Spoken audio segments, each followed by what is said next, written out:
মাননীয় মুখ্যমন্ত্রীর সঙ্গে দেখা করি এবং এই দেখা করতে যাওয়ার জন্য আমাদের হামাগুড়ি দিয়ে যেতে হয়নি, 1 মিনিট অপেক্ষা করতে হয়। চিরাচরিত ভাবে বাঁদিকের প্রথম আসনটি স্পিকারের একদম সামনের প্রথম আসনটি, যেটি যুগে যুগে বিরোধী দলনেতারা পেয়ে এসেছেন, সেটি কিন্তু শোভনদেব চট্টোপাধ্যায়ের জন্যই আজ অ্যালটেড ছিল। মাননীয় মুখ্যমন্ত্রীর সঙ্গে দেখা করি যে শোভনদেব চট্টোপাধ্যায়কে তিনি যথেষ্ট সম্মান দিয়েছেন। তৃণমূলের প্রতীকে আমরা যারা জিতে এসেছি, যারা বেইমানি করিনি, আমরা তারা দেখা করতে গেছিলাম। আমরা মমতা বন্দ্যোপাধ্যায়ের সৈনিক, আমরা সরকারের পক্ষে থেকে আমরা বিরোধী পক্ষ হয়েছি, আমরা মুখ্যমন্ত্রীর সঙ্গে দেখা করেছি। অনৈতিক ভাবে হওয়া, ব্যাকডোর পলিটিক্স দিয়ে হওয়া বিরোধী দলের তো মানি না।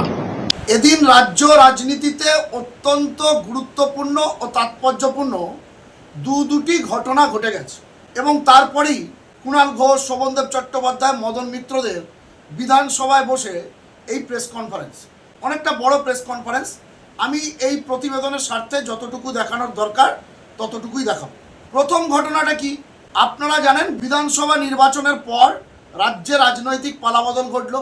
প্রথমবারের জন্য বিজেপি ক্ষমতায় এলো। ডবল ইঞ্জিন সরকারের প্রথম মুখ্যমন্ত্রী হলেন শুভেন্দু অধিকারী। এরপর তৃণমূলে মুষল পর্ব, যা আজকের দিনেও চলছে।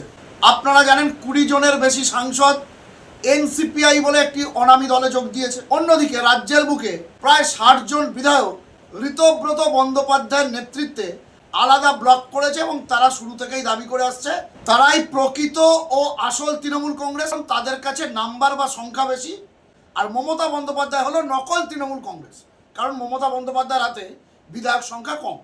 তো সংখ্যার নিরিখে বিধানসভা স্পিকার রথীন্দ্রনাথ বসু ঋতব্রত বন্দ্যোপাধ্যায়কেই আনুষ্ঠানিকভাবে বিরোধী দলনেতা ঘোষণা করেন এবং ঋতব্রতর হাতেই বিধানসভায় বিরোধী দলনেতার যে নির্দিষ্ট কক্ষ, সেই চাবিটি তুলে দেন। এরপর মমতা বন্দ্যোপাধ্যায় কলকাতা হাইকোর্টে বিষয়টি নিয়ে মামলা রুজু করেন। সেই মামলার শুনানি হয়েছে, রায়দান পেন্ডিং ছিল। আজকে সেই রায়দান করে দিয়েছে কলকাতা হাইকোর্ট এবং হাইকোর্টের অবজারভেশন বা পর্যবেক্ষণে বিষয়টিতে হস্তক্ষেপ করতে যাননি বিধানসভার স্পিকার রথীন্দ্রনাথ বসু। যাকে বিরোধী দলনেতার শিলমোহর দিয়েছেন তাকেই বিরোধী দলনেতা হিসেবে মানতে বলেছেন। আগামী মাসে ফের মামলাটি শুনানি আছে, অর্থাৎ আজকের দিনে বিধানসভা স্পিকার হন কিংবা কলকাতা হাইকোর্ট, তাদের বিচারে বিরোধী দলনেতা কিন্তু ঋতব্রত বন্দ্যোপাধ্যায়। কিন্তু মমতাপন্থী তৃণমূল কংগ্রেস নৈতিকভাবে ঋতব্রত বন্দ্যোপাধ্যায়কে বিরোধী দলনেতা মানতে নারাজ। তাদের দাবি বিরোধী দলনেতা 10 বারের বিধায়ক বর্ষিয়ান শোভনদেব চট্টোপাধ্যায়। আর সেখান থেকেই শুরু টুইস্ট এবং মমতা বন্দ্যোপাধ্যায় পন্থী 5 তৃণমূল বিধায়ক এদিন রাজ্যের মুখ্যমন্ত্রী শুভেন্দু অধিকারীর সঙ্গে তার ঘরে গিয়ে বেশ কিছুক্ষণ কথাবার্তা বলেন একাধিক ইস্যুতে, যার মধ্যেই ঋতব্রত ইস্যুটাও ছিল। রাজ্যের বুকে যে 80 জন তৃণমূল বিধায়ক জিতেছেন, তাদের মধ্যে আড়াআড়ি বিভাজন, 2/3 মেজরিটি, প্রায় 60 জন বিধায়ক নিয়ে ঋতব্রত বন্দ্যোপাধ্যায়ের একটা তৃণমূল কংগ্রেস, আর একটা হলো মমতা বন্দ্যোপাধ্যায়ের তৃণমূল কংগ্রেস। তো সেই মমতা বন্দ্যোপাধ্যায় তৃণমূল কংগ্রেসের মধ্যে অন্যতম সৈনিক, যিনি বিপর্যয়ের পর থেকে একেবারে ফ্রন্টলাইন ওয়ারিয়র, অর্থাৎ সামনে থেকে লড়াই দিচ্ছেন, মমতা বন্দ্যোপাধ্যায়ের ছায়াসঙ্গী হয়ে আছেন, সেই কুণাল ঘোষ বেলেঘাটার বিধায়ক। এদিন সকলকে অবাক করে কুণাল ঘোষ সহ 5 জন মমতা বন্দ্যোপাধ্যায় পন্থী তৃণমূল বিধায়ক, তারা রাজ্যের মুখ্যমন্ত্রী শুভেন্দু অধিকারীর সঙ্গে বিধানসভায় মুখ্যমন্ত্রীর ঘরে গিয়ে কথা বলেন এবং বেশ কিছুক্ষণ কথা বলেন, একাধিক ইস্যুর ওপরে কথা বলেন। এবং তারপর কুণাল ঘোষ, শোভনদেব চট্টোপাধ্যায়, মদন মিত্রদের এই প্রেস কনফারেন্স। এদিন মমতাপন্থী তৃণমূল বিধায়করা মুখ্যমন্ত্রীকে স্পষ্ট জানিয়ে দেন তারা ঋতব্রত বন্দ্যোপাধ্যায়কে নৈতিকভাবে বিরোধী দলনেতা মানছেন না, তাদের বিরোধী দলনেতা শোভনদেব চট্টোপাধ্যায়। এবং এক্ষেত্রে সাংবাদিক বৈঠক করতে গিয়ে কুণাল ঘোষ বিরোধী দলনেতা ঋতব্রত বন্দ্যোপাধ্যায়কেও কটাক্ষ করেন। আপনারা এই ইস্যুতে কুণাল ঘোষের বক্তব্যটাকে শুনে নিন, তারপর ফিরছি আরো 2-3টে বিষয়, অত্যন্ত গুরুত্বপূর্ণ বিষয়, যেটা মুখ্যমন্ত্রী শুভেন্দু অধিকারীর রুদ্ধদ্বার গড়ে এই 5 মমতাপন্থী বিধায়ক বৈঠক করেছেন এবং সেখানে ঠিক কি কি আলোচনা হয়েছে সেটাও বলবো। শোভনদেব চট্টোপাধ্যায়, মদন মিত্রের নেতৃত্বে রহিম বংশী, আমি, অশোক দেব মাননীয় মুখ্যমন্ত্রীর সঙ্গে দেখা করি। কয়েকটি নির্দিষ্ট বিষয়ে আলোচনা হয় এবং তাতে শোভনদেব চট্টোপাধ্যায়কে তিনি যথেষ্ট সম্মান প্রদর্শন করেছেন, তিনি আর মোস্ট নেতা হিসাবে। এবং খুব ইন্টারেস্টিংলি আজ অধিবেশন কক্ষে 2টি আসন মূলত নির্দিষ্ট থাকে যুগে যুগে। একটি মুখ্যমন্ত্রী কোন আসনটিতে বসেন এবং অন্যটি বিরোধী দলনেতা কোন আসনটিতে বসেন। কিন্তু আমরা আজ লক্ষ্য করেছি মুখ্যমন্ত্রী আসনে নিশ্চিতভাবে শুভেন্দু অধিকারী ছিলেন, কিন্তু চিরাচরিত ভাবে বাঁদিকের প্রথম আসনটি স্পিকারের একদম সামনের প্রথম আসনটি, যেটি যুগে যুগে বিরোধী দলনেতারা পেয়ে এসেছেন, সেটি কিন্তু শোভনদেব চট্টোপাধ্যায়ের জন্যই আজ অ্যালটেড ছিল। এবং স্পিকারের শ্যাডো বা ডামি চাটলবিতে যেখানে বসছিল সেটা একটু পরে দূরে। এরপরে আমরা মাননীয় মুখ্যমন্ত্রীর সঙ্গে দেখা করি যে শোভনদেব চট্টোপাধ্যায়কে তিনি যথেষ্ট সম্মান দিয়েছেন। দুই, আমরা মুখ্যমন্ত্রীর ঘরে গেছি, কিন্তু আমরা মাননীয় প্রাক্তন মুখ্যমন্ত্রী মমতা বন্দ্যোপাধ্যায়ের সৈনিক। তৃণমূল কংগ্রেসে যারা মনে করি মমতাদের দল তৃণমূল কংগ্রেসের প্রতীকে, তৃণমূল কংগ্রেস কর্মীদের রক্ত জল করা পরিশ্রমে, তৃণমূল শহীদদের রক্তের বিনিময়ে, বহু মানুষের আবেগে তৃণমূলের প্রতীকে আমরা যারা জিতে এসেছি, যারা বেইমানি করিনি, আমরা তারা দেখা করতে গেছিলাম। এবং এই দেখা করতে যাওয়ার জন্য আমাদের হামাগুড়ি দিয়ে যেতে হয়নি, স্পিকারের ঘরের সামনে দাঁড়িয়ে থাকতে হয়নি, 1 মিনিট অপেক্ষা করতে হয়, আত্মসম্মান বিসর্জন দিয়ে চেয়ার পাওয়ার জন্য ঘুরে বেড়াতে হয়েছে। আমরা মমতা বন্দ্যোপাধ্যায়ের সৈনিক, আমরা সরকারের পক্ষে থেকে আমরা বিরোধী পক্ষ হয়েছি, এবং বিরোধীর মধ্যেও যারা এদিক ওদিক করে প্রভাব খাটিয়ে মানুষকে ভুল বুঝিয়ে, বিধায়ককে ভুল বুঝিয়ে যারা গেছেন, আমরা তার মধ্যে নেই। আমরা মুখ্যমন্ত্রীর সঙ্গে দেখা করছি। তো তাহলে আমরা বসবো কোথায়? তাহলে তো লবিতে বসে থাকতে হয়। আমরা এতজন আছি, তো সে বিষয়ে আলোচনা হয়েছে, এবং আমরা বলবো কিভাবে? চাকর মৃতের কাছ থেকে সময় চাইবো না। অনৈতিক ভাবে হওয়া, ব্যাকডোর পলিটিক্স দিয়ে হওয়া বিরোধী দলের তো মানি না। স্পিকারকে তিনি পদে আছেন মানবো, মুখ্যমন্ত্রী পদে আছেন মানবো, ব্যাকডোর দিয়ে পিঠে ছুরি মারা রাজনীতির বিরোধী দলের তাকে মানি না। বলতে দেবেন না, বলতে দেবেন না, বলবো না, মানুষের কাছে বলবো ডাইরেক্ট। কিন্তু মাননীয় মুখ্যমন্ত্রী খুবই সহযোগিতা করেছেন, তিনি পরিষদীয় মন্ত্রীকেও ডেকে নেন, মাননীয় পরিষদীয় মন্ত্রী শঙ্কর ঘোষকে, এবং সেখানে পরিষ্কার বলে দেন যে আমাদের আলাদা ঘরের ব্যবস্থা করতে। দুই হচ্ছে সময়। মাননীয় মুখ্যমন্ত্রী বলেন যে আমি তো প্রথম থেকেই বলেছি বিরোধীরা সময় পাবে এবং অর্ধেক সময় পাবে। তখন তিনি পরিষদীয় মন্ত্রীকে বলে দেন, উনি আমাদের অবস্থানটা বুঝতে পারছেন যে আমরা ওই বিরোধী নেতার কাছ থেকে সময় চাইতে যাব না। উনি পরিষদীয় মন্ত্রীকে বলে দেন যে মুখ্য সচিবদের সঙ্গে কোঅর্ডিনেট করে যে আমরা আলাদা সময় পাবো, ওর বিরোধীদের জন্য যে সময়, তার মধ্যে থেকে আমরা আলাদা সময় পাবো। যেমন কংগ্রেস, নওশাদের পার্টি, সিপিএম, হুমায়ুন, তারা যেমন বিরোধী পক্ষের মধ্যে থেকে সময় পাবেন, আমরাও আলাদাভাবে বিরোধী পক্ষের মধ্যে থেকে সময় পাবো। এবং উনি কথা বলতে বলতে কমিউনিট করে সেগুলো বলে দিচ্ছিলেন।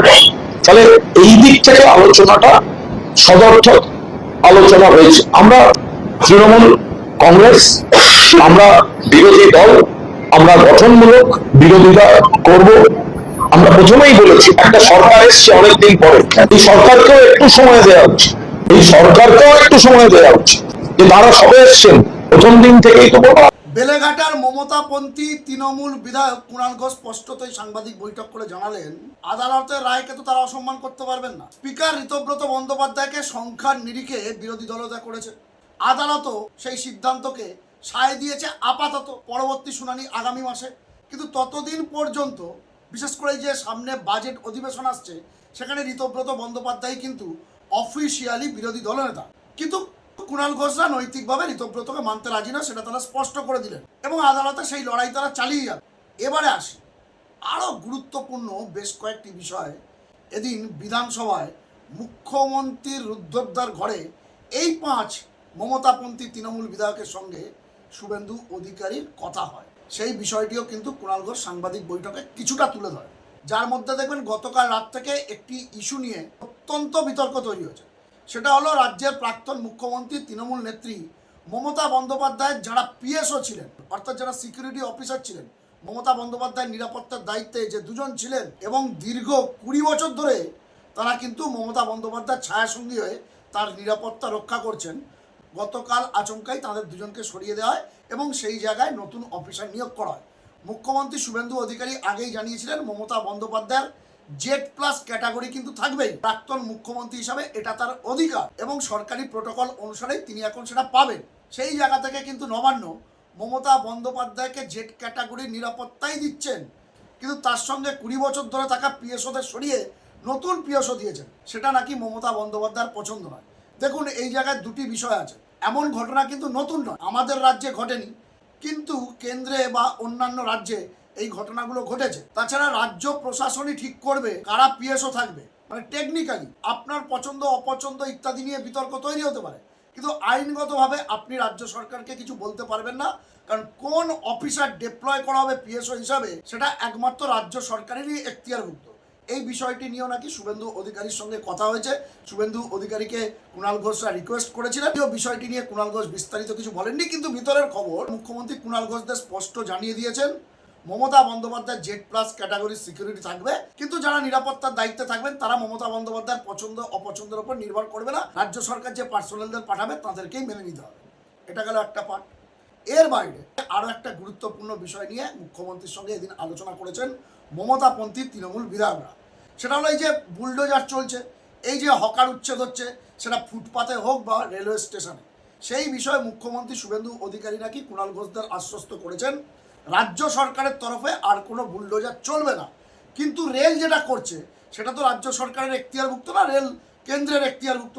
কিন্তু যেহেতু ডাবল ইঞ্জিন সরকার, কেন্দ্রীয় বিজেপি রাজ্যেও বিজেপি, তাই রাজ্য সরকার কেন্দ্রীয় সরকারের সঙ্গে বা রেল দপ্তরের সঙ্গে বিষয়টি নিয়ে একটা সমন্বয় স্থাপন করার চেষ্টা করছে, যাতে হকারদেরও স্বার্থ রক্ষা হয়, আবার যাত্রী স্বাচ্ছন্দ্যের জন্য জবরদখল করা জায়গাগুলো মুক্ত রাখা হয়।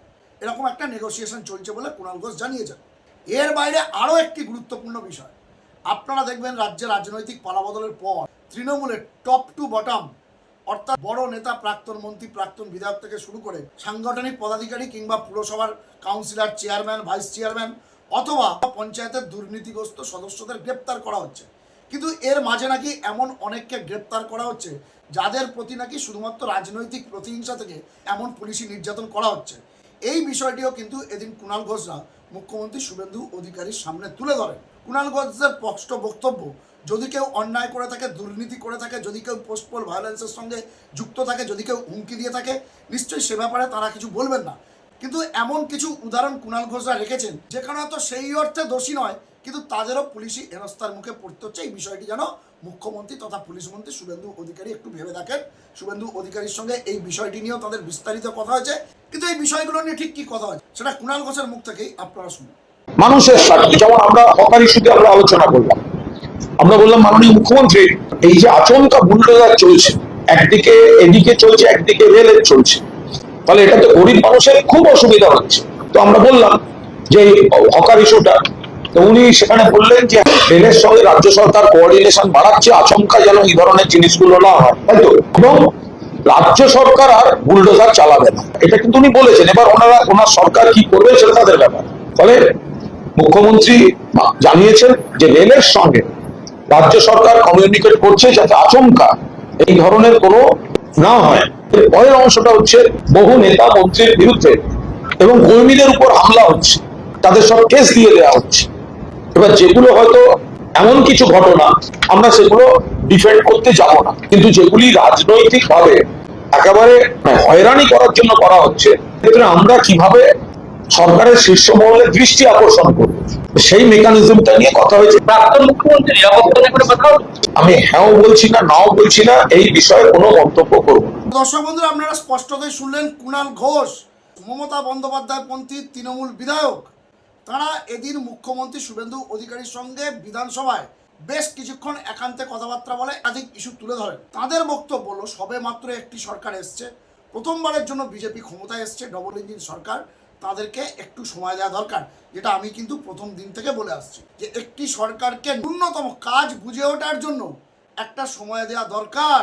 নিশ্চয়ই সরকারের সমালোচনা হবে, গঠনমূলক সমালোচনা হবে, তাদের কাজের মূল্যায়ন হবে, কিন্তু কাজ করার সময়টা যদি না দিই, কাজের মূল্যায়নটা কিভাবে করব, সেই বিষয়টিও যেমন কুণাল ঘোষ এদিন তুলে ধরেছেন। পাশাপাশি এদিন কুণাল ঘোষ মুখ্যমন্ত্রীকে সামনে পেয়ে জানিয়েছেন যে যারা অপরাধ করেছে নিশ্চয়ই তাদের শাস্তি হোক, কিন্তু কারুর যেন লঘু পাপে গুরুদণ্ড না হয়, অযথা যেন রাজনৈতিক প্রতিহিংসা চরিতার্থ করা না হয়, যথেচ্ছ পুলিশি হেনস্থা যেন না হয়।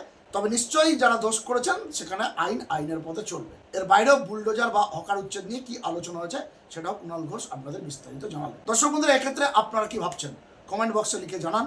আপনাদের গুরুত্বপূর্ণ মতামত ও পরামর্শ খবর আলা সোমনাথ ইউটিউব চ্যানেলকে আরও সমৃদ্ধ করবে। ভালো থাকবেন, সুস্থ থাকবেন, সতর্ক থাকবেন। খবর আলা সোমনাথ ইউটিউব চ্যানেলের সঙ্গে থাকবেন। নমস্কার।